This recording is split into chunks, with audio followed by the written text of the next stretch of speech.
Liturgia do dia 18 de maio de 2023, quinta-feira da sexta semana da Páscoa.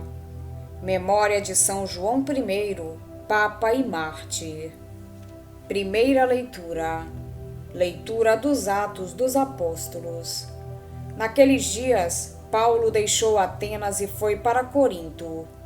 Aí encontrou um judeu chamado Áquila, natural do Ponto, que acabava de chegar da Itália, e sua esposa Priscila, pois o imperador Cláudio tinha decretado que todos os judeus saíssem de Roma. Paulo entrou em contato com eles, e como tinham a mesma profissão, eram fabricantes de tendas, Paulo passou a morar com eles e trabalhavam juntos. Todos os sábados, Paulo discutia na sinagoga, procurando convencer judeus e gregos. Quando Silas e Timóteo chegaram da Macedônia, Paulo dedicou-se inteiramente à palavra, testemunhando diante dos judeus que Jesus era o Messias. Mas por causa da resistência e blasfêmia deles, Paulo sacudiu as vestes e disse: Vós sois responsáveis pelo que acontecer. Eu não tenho culpa. De agora em diante vou dirigir-me aos pagãos. Então, saindo dali, Paulo foi para a casa de um pagão, um certo Tício Justo, adorador do Deus único, que morava ao lado da sinagoga. O chefe da sinagoga acreditou no Senhor com toda a sua família. E muitos coríntios que escutavam Paulo acreditavam e recebiam o batismo. Palavra do Senhor. Graças a Deus. Salmo responsorial é o de número 97. O Senhor fez conhecer seu poder salvador perante as nações. Cantai ao Senhor Deus um canto novo, porque Ele fez prodígios. Sua mão e o seu braço forte e santo alcançaram-lhe a vitória.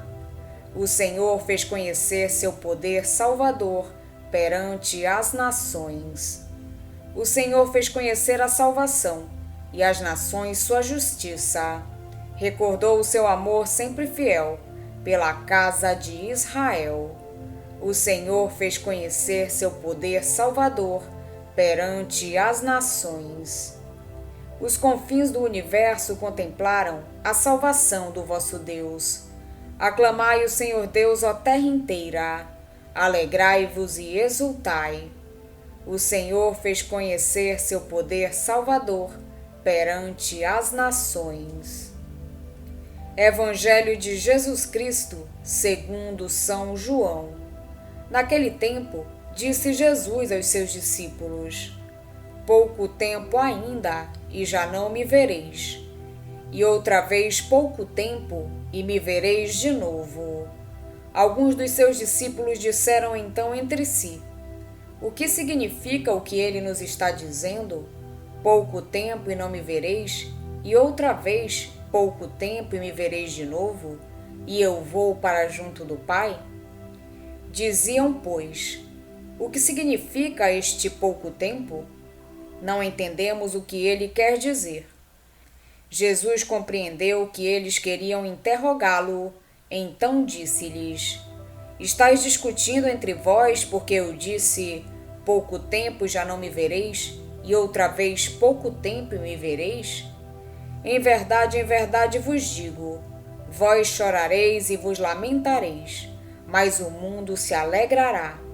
Vós ficareis tristes, mas a vossa tristeza se transformará em alegria. Palavra da salvação. Glória a vós, Senhor. Corinto era uma cidade cosmopolita, mais romana do que grega. Com uma boa situação geográfica, era notável pelo seu comércio, mas também pela sua corrupção.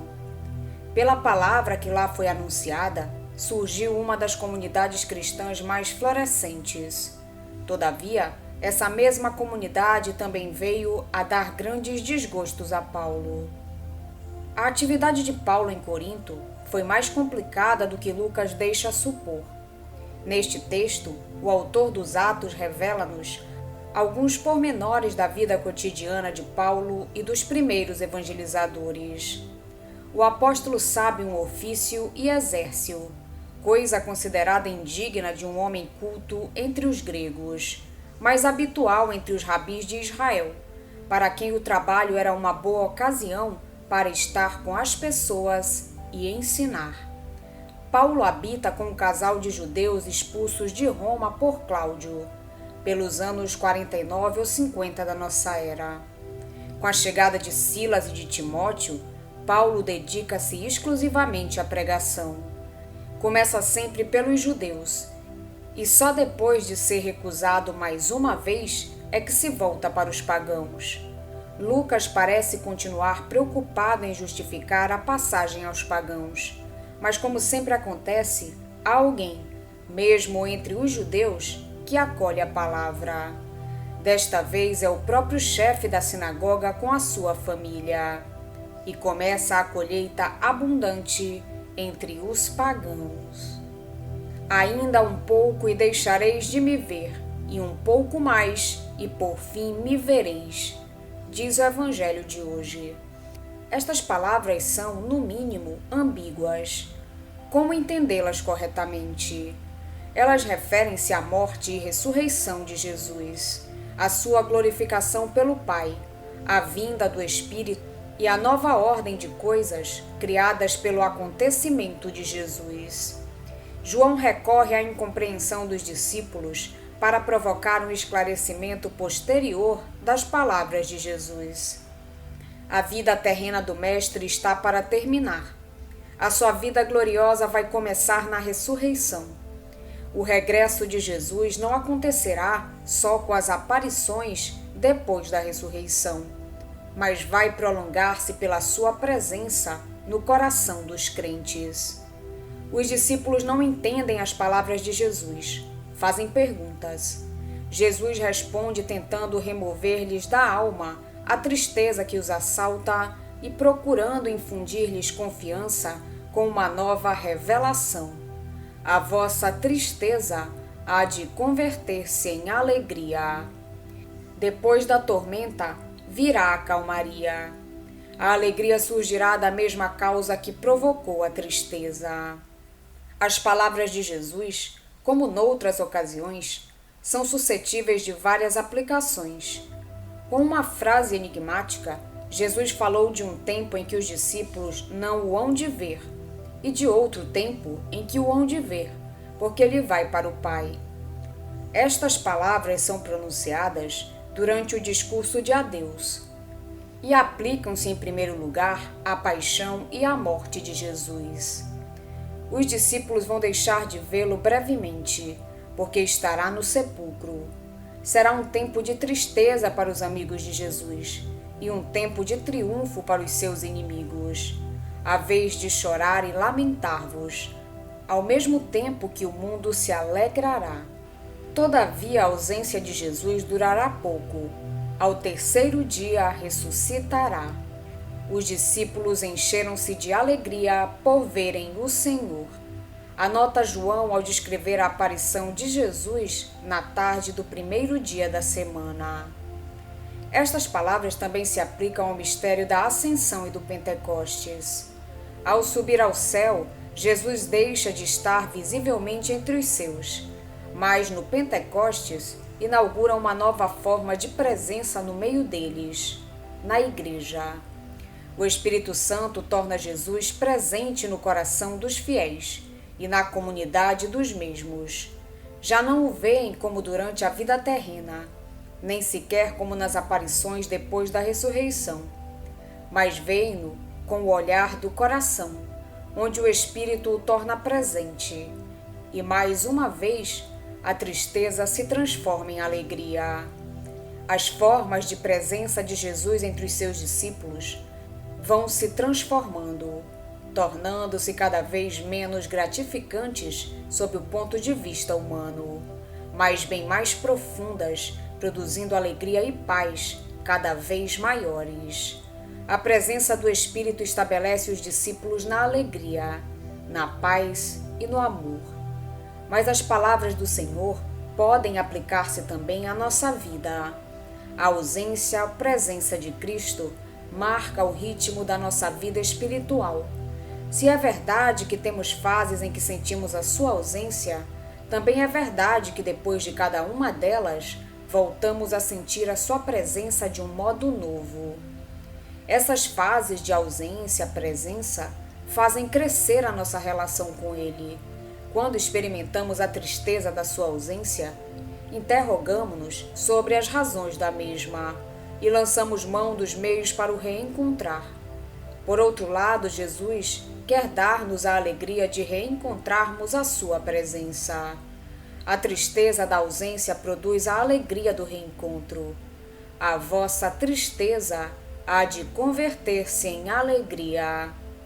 Há que lembrar-nos desse ritmo quando estamos alegres e quando estamos tristes.